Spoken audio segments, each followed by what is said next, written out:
The Verdict with World Pool.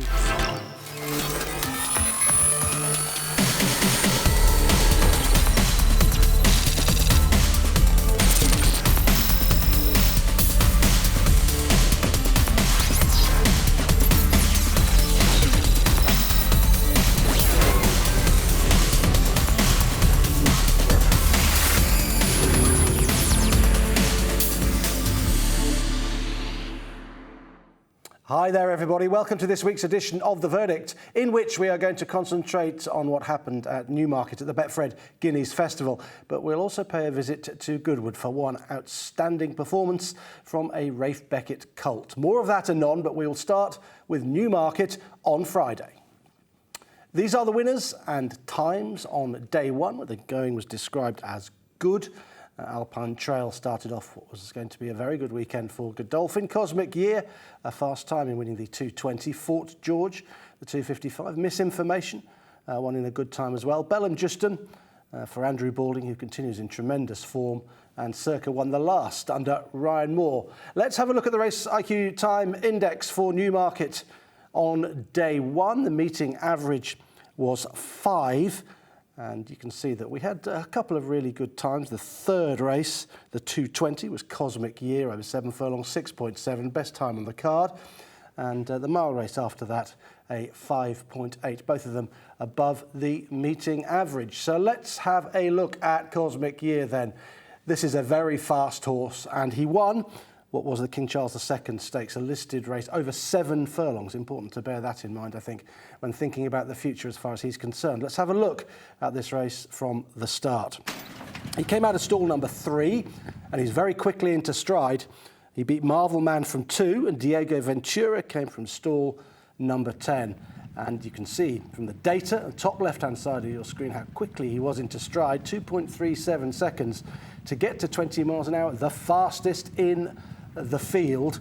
And it was not just his speed out of the stalls, but it was his finishing speed that won him this race. He's a very strong travelling horse who'd won at Kempton on his previous start, where he fired a sub-11 second furlong in a steadily run contest to sprint well clear of his rivals, and here he was able to sprint in the closing stages as well. Look at his final 2 furlongs, 23.19. He quickened up in tremendous style, and that was made up of an 11.08 second penultimate furlong and the 12.11 final furlong. And those last 2 furlongs there were better than par.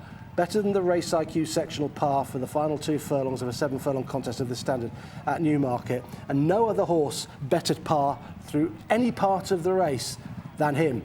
And here, although his head's proud, he carries it high, he's always done that. He's still going forward under Ryan Moore and quickening well off the front. His finishing speed percentage, 103.56, compared to the par of 100.63. There's that fast furlong, rated as fast, as against the Race IQ par, 11.08 seconds for that penultimate furlong, and just pushed out hands and heels by Ryan in the closing stages. What marks him out as being an exceptional horse is his speed. He travels very strongly, and he's got loads of boot, and he can quicken up very well in the closing stages of his races. His win time, 1:24.04, was 0.81 under the Race IQ par, so much better than you might expect, well above the time index average as well. So every way you slice this is a very good performance, and it is one that would have seen him run well in the 2000 Guineas, given that that was a steadily run race over a mile. My worry about him going to the Curragh for the Irish Guineas over a stiff mile is his speed. Will he get outstayed at the Curragh? That's what would worry me. He's got bags and bags of speed, this horse. I think he'd be effective in a Commonwealth Cup, a stiff 6 furlongs at Ascot, but he's a real talent, this fella, and despite carrying his head high, he is able to quicken really strongly in the closing parts of his races. He's done that every time we've seen him on the racecourse thus far. Harry Charlton, his trainer, said that he carries his head high because he's got a very high cadence, and that he doesn't have a long stride, but that he hits the ground quickly. He spins his wheels very quickly, and the data backs that up. Look at the average length of his stride in metres, 7.45 for Cosmic Year. Marvelman, longer stride, 7.79. Same for Diego Ventura in third, 7.67. Same for Labot in fourth, 7.6. But when we go and have a look at what he's able to achieve in terms of his strides per second, look at that, 2.34 the average. Much better than the rest, 2.24, 2.28 and 2.32, those that finished in behind him. He's spinning his wheels quicker than other horses. He's got quite a high knee lift. He hits the ground and he does so quickly. It's rather like Dubawi's do. And because of that, Harry said he carries his head high.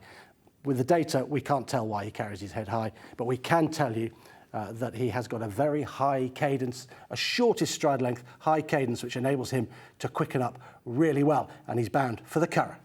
Day two, the Saturday of the Betfred Guineas Festival, brought with it the 2,000 guineas, won by Ruling Court. Here are all of the winners. Ground tightened up a little bit for the second day. No water put on overnight, Friday to Saturday. Tiger Bay taking the first. More Thunder, very good time performance from that horse. Best time performance of the whole three-day meeting. We'll look at him later. Fox Legacy, used to be with Sir Michael Stout, now with Andrew Balding. Rumstar winner for Johnny Portman.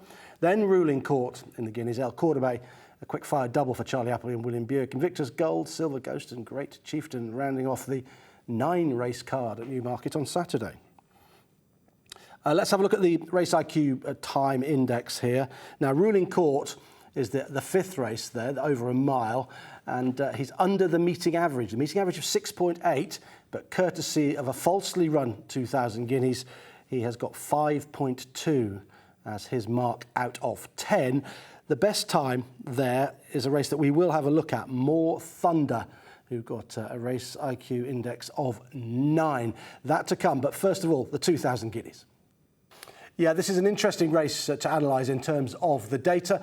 Ruling Court getting the better of Field of Gold and Shadow of Light back in third spot. It's a race to a degree that divides opinion. Let's have a look at it and crunch the data and see what that tells us about the first classic of the season. Stall 11, Ruling Court, Field of Gold from 10, right next to each other. Shadow of Light, far side of the track in stall number 2. A reminder that William Buick chose to ride Ruling Court over Shadow of Light, so Mikel Barcelona got on board Shadow of Light. He was not that quickly into stride, Ruling Court. You can see him stand side, Godolphin blue, white cap, 2.7 seconds for him to get to 20 miles an hour, so he was 7th fastest into stride. But William took him forward at that point there to just sit in front of Field of Gold. Now, the first 4 furlongs of this race were steadily run. It was not a furious gallop by any stretch of the imagination. They were going along in just under 12-second furlongs. And Race IQ Parwood expected them to have gone a little bit quicker for the class of race that we had on this ground over a mile at Newmarket. First 4 furlongs, for example, for Ruling Court, 13.43, 11.91, 11.94, 12.01. So what it was a race of 2 halves, 4 furlongs steady, and then Ruling Court quickened up, and he quickened at the 4 pole just about now, and he goes before Field of Gold, who's sat in behind him. He's about a length or so off him at this stage, and Ruling Court goes from what was a 12.01 furlong. Suddenly Buick says go. The 4 to the 3, he's quicker than Field of Gold with an 11.31. Field of Gold seemingly going better than him, and the grey horse in behind. So William does that 11.31. He then, from the 3 to the 2, does an 11.36, again quicker than Field of Gold, and then an 11.19 in the penultimate furlong. And Field of Gold now 2 marks after him, and he's taking a while to pick up. He's stolen a couple of lengths, William Buick, and Field of Gold doesn't respond instantly. He's gone from travelling really strongly to being asked for his effort and taking a while to get into stride. Whereas in the Craven, he picked up almost instantly on softer ground. Here, on faster ground, it took him a while to actually pick up. But the winner has quickened really well.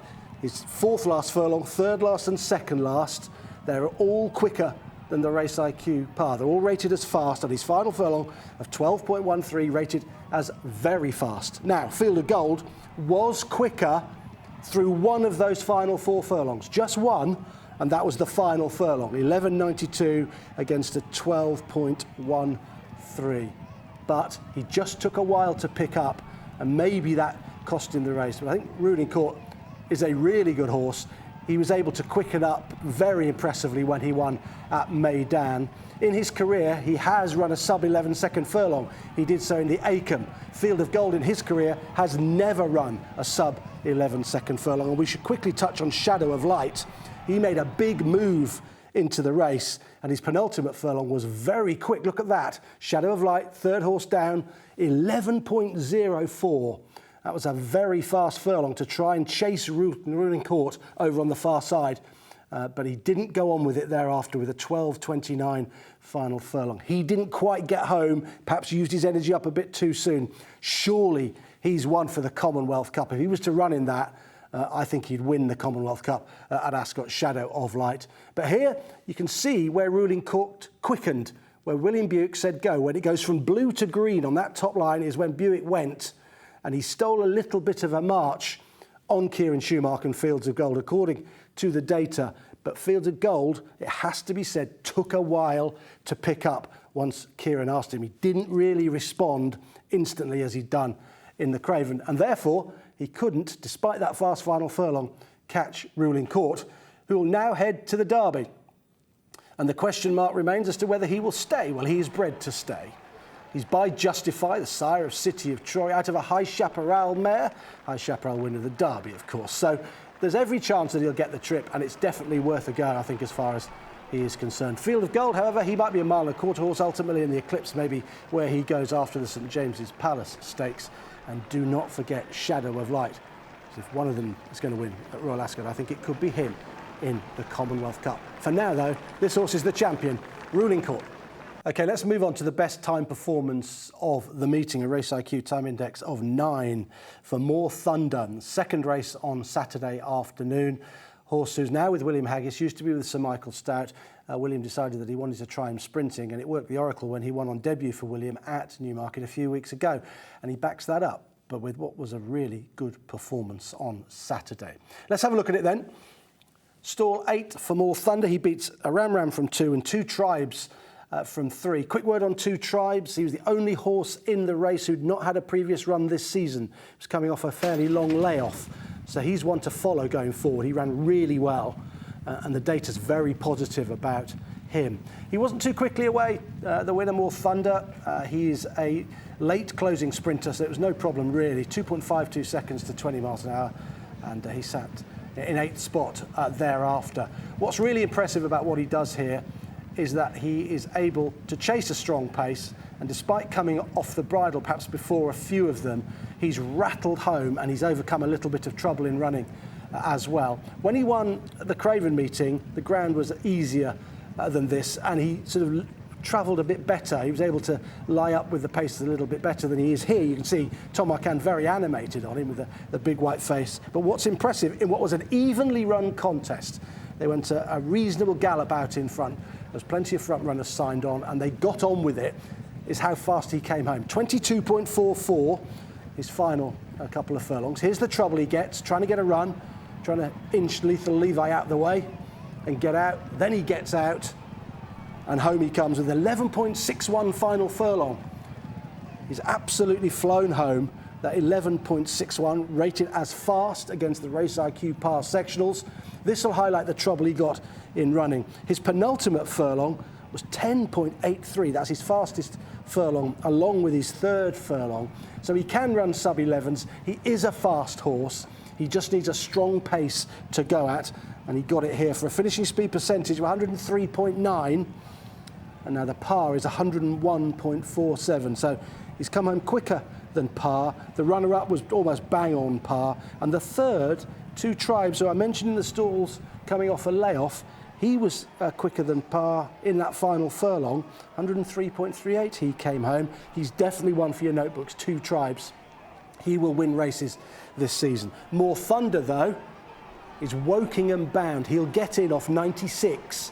I think he's guaranteed a run off that mark. William Haggis, in conversation with Tom Stanley on the day, said that the Wokingham would be where they will aim him, and I think that would be an ideal race, wouldn't it? A stiff 6 with a strong gallop, him coming off the pace, hold up horses on the straight course. Ascot generally favoured. There's his run line at the top there. That's got a slow first furlong. Then he's run par furlongs thereafter, if you look at the colour coding, and then that final furlong rated as fast as against par. But just look at Two Tribes as well. Look, he's come home in exactly the same figure, 11.61 for him and 11.61 for More Thunder. So Two Tribes is definitely a horse to keep an eye on going forward. But it's More Thunder who will go to Royal Ascot, and he'll probably be favourite for the Wokingham. And one suspects he'll go very close in that race. And one final word on him, for William Haggis to decide that he's a sprinter when this horse has come from Sir Michael Stout, having run over 9 and 10 furlongs for Sir Michael, marks this bit of training out as being pretty exceptional. Moving on to Sunday, 1,000 Guineas Day, good to firm the ground officially. Here are all of the winning times, not any of them going under the Racing Post standard. We will concentrate on Falakaya, who won the opening contest, the Pretty Polly, over a mile and a quarter at 1:45. And of course, the Guineas itself, Desert Flower, the 3:35, a win time of 1:36.81, just under half a second quicker than Ruling Court in the 2,000 Guineas on the previous day. Race IQ Time Index, Falakaya's race 1 at 1:45, a 6.2 with a meeting average at 4.8. So that's a good performance on the clock from Falakaya.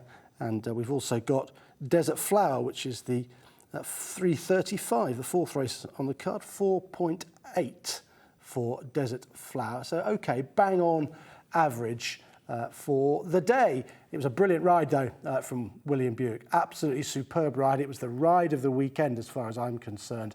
And let's take a look at it now and explain exactly why this was so good. He's over on the far side in stall number 1, and Flight and second from 10, and Simmering from stall number 2 was third. Brilliant for Ollie Sangster, those two fillies finishing second and third. Desert Flower, there she is, far side, he is pricked, travelling strongly at the head of affairs. She was quickly out of the stalls, 2.41 seconds to 20 miles an hour. So why was this good from William Buick? Wasn't he just on the best filly, an unbeaten filly who was odds on and had every right to win? Well, yes, that's all true. However, he could have got this wrong from the front. He could have gone too slow and it could have just turned into a dash for the cash like the 2,000 Guineas did. Or he could have gone too fast and she wouldn't quite have got home and she'd have been run down late on. But no, he carved out par sectionals throughout the whole race from furlong 1 to furlong 8. He was almost bang on par. And when you see that, you know that the finishing speed percentage is almost going to be bang on what you'd expect. And look at that. It is 99.42 with the par being 99.12. If a horse is able to lead in a race and is able to run that evenly out in front, they are going to be incredibly hard to run down, especially if the horses that are trying to do that are in behind and have ceded a few lengths. This is where she's good. She just keeps on grinding out the furlongs. Let me just give you the last half mile. 11:48, 11:49, 11:46, 11:68. You're getting the picture. She's just grinding out even fractions, slowing down in the final furlong, 12:67. And actually, the horse in third, Simmering, was a little bit quicker than the winner through the final furlong. This was absolutely brilliant from William Buick. It's a lot harder to do, I would imagine, than it looks. This just looked like, well, he just let her roll along in front and, you know, easy enough on the front end, but it's not. Could have got it wrong, but he carved out those even fractions throughout the race. And on the race IQ par sections, we have a sea of brown, I call it. Everything on par, every single furlong just about on par from William Buick. What about those in behind? Well, the two Sangster horses, they ran really well in defeat. And Lake Victoria, she'll be better for the run, I think. There's nothing in the data to suggest that anything went awry in terms of the ride or what happened in the race, but I think she just wanted the run, really, and she'll come on for that, and she'll be winning a Group 1 this season, I have no doubt. But there you go, look at that top line for you, 14.93. And they're worth reading out because they are so even. 11.71, 11.39, 11.48, 11.49, 11.46, 11.68. Absolutely brilliant from William Buick out in front. And that, of course, produced a good final time of 1:36.81. About 3 lengths or so quicker than Ruling Court in the 2,000 Guineas. Of course, that was a race that we analysed earlier, and we know that they went steady in that race for the first 4 furlongs, and it turned into a bit of a sprint. What a filly this is, though. What a weekend it was for Godolphin too, and William Buick. 2 Guineas in the bag, and of course Godolphin landing the Kentucky Derby as well. on Saturday night. So fantastic for them. I think this filly, they might have a go at the Oaks with her. It's possible. There is some influence in her pedigree that suggests she might stay further, and she certainly was able to just carve out relentless fractions there. So there's definitely hope that she'd get a mile in the quarter, but she's a brilliant filly. She's a very, very good racehorse and remains unbeaten after the 1,000 guineas, and that was a superb ride.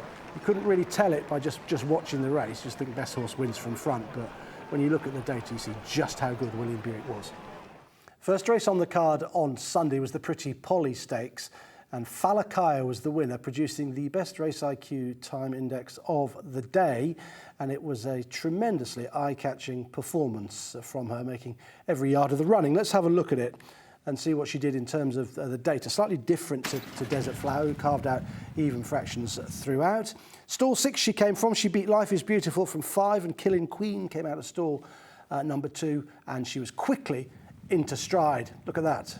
She broke out of the stalls very fast, 2.45 seconds to get to 20 miles an hour, the best in the field, the fastest.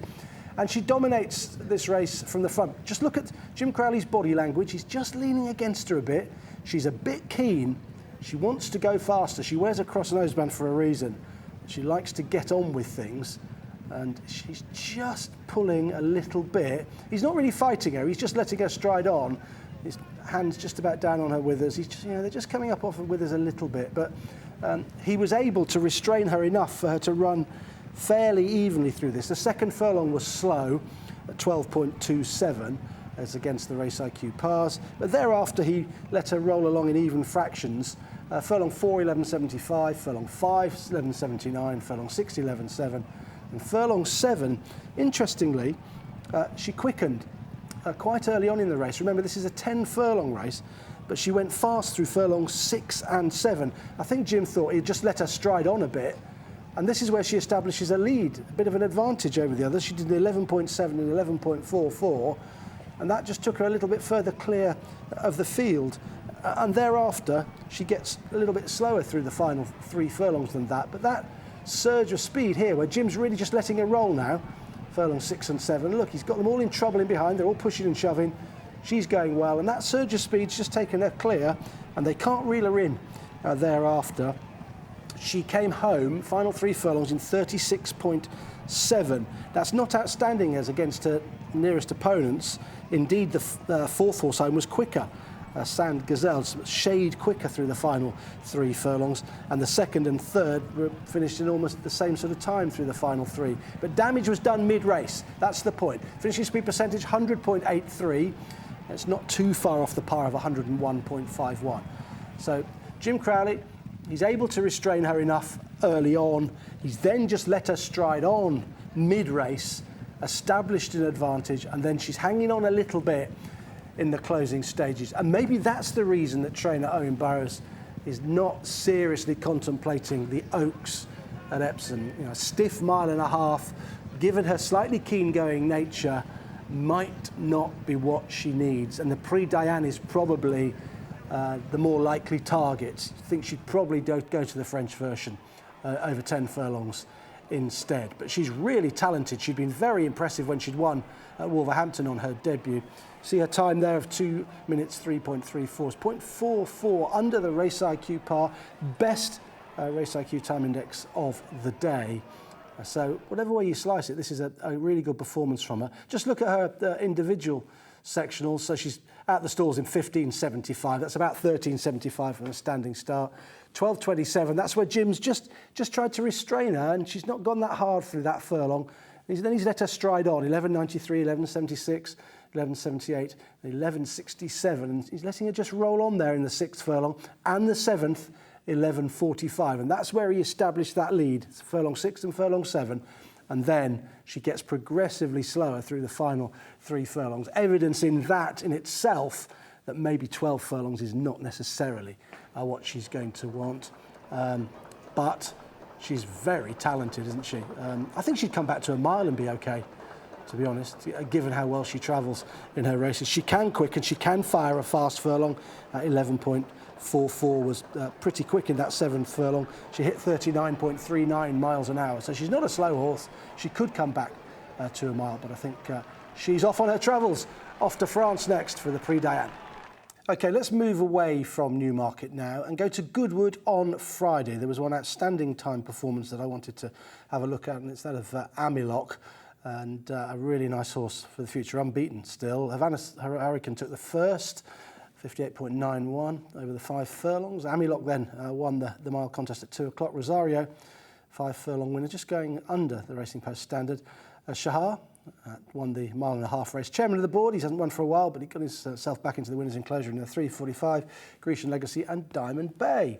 So let's have a look at the Race IQ Time Index. 7.8 achieved by Amilock. And Rosario was the horse who equalled that 7.8 as well in the 6 furlong sprint.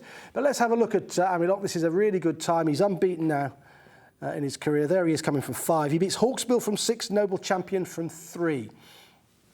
I think this horse could be certainly a pattern race performer. This is just a condition stakes, and it's over a mile. And he clearly wants further as well. He comes out of the stalls in 2.59 seconds. That's how quick he got to 20 miles an hour. And he's 4th fastest in the field, so nothing wrong with the way he jumped out of the stalls. And how did this race develop? Well, it developed with a pretty strong gallop. Hawksbill wanted to get on with it, along with Treble T, and they both take each other on out in front, and Hector Crouch just gets a sit in behind them, and they're going pretty quick early on. Now, we talked about riding an even race from the front in the case of Desert Flower in the Guineas. This is a different way of winning a race by riding evenly, in that you go the right fractions in behind and don't chase a pace that is overly strong. And Hector Crouch didn't. He let them go. They're away and gone, those two, out in front.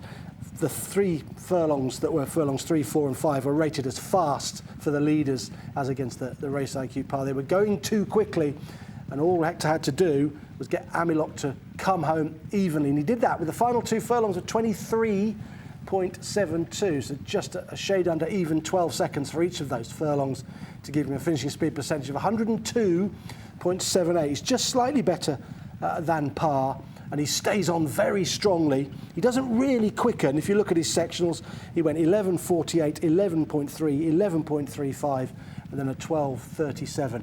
But he's relentless. He just keeps on rolling when Hector asks him to pick up. Horse is going better than him in behind, but he puts his head down and runs right through the line off this really strong gallop. Mark up Hawksbill. They went too fast. The mid part of the race rated as fast as against the Race IQ pars. They went too hard, but he still managed to hang on for 2nd spot. So that's a really good effort from him. Secret Theory, the Godolphin horse, was a disappointment, dropped right out the back. He made a little bit of late headway through the final furlong. He was 2nd fastest in the final furlong behind this winner. Look at his attitude. Rafe Beckett said he didn't really expect this after the race. He said he really thought he wanted further, but they had to start him somewhere, and they've started him here over an inadequate trip, but he's got the job done nonetheless. There you can see that he raced in 3rd place, that number in the brackets, and those are his individual sectionals throughout the race.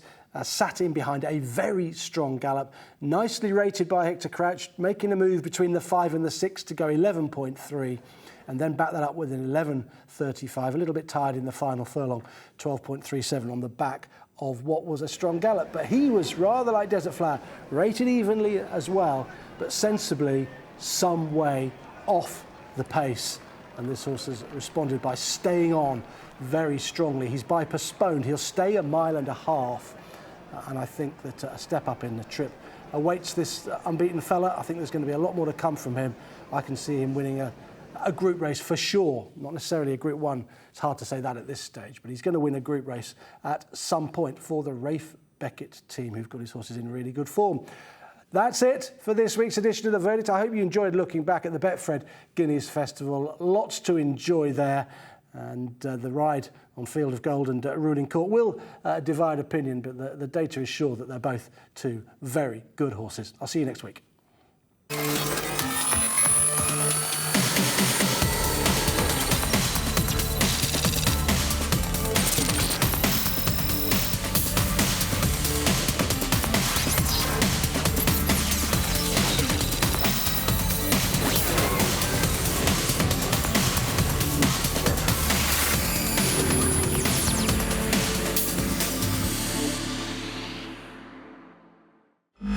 The Verdict with World Pool. Watch live racing now on racingtv.com.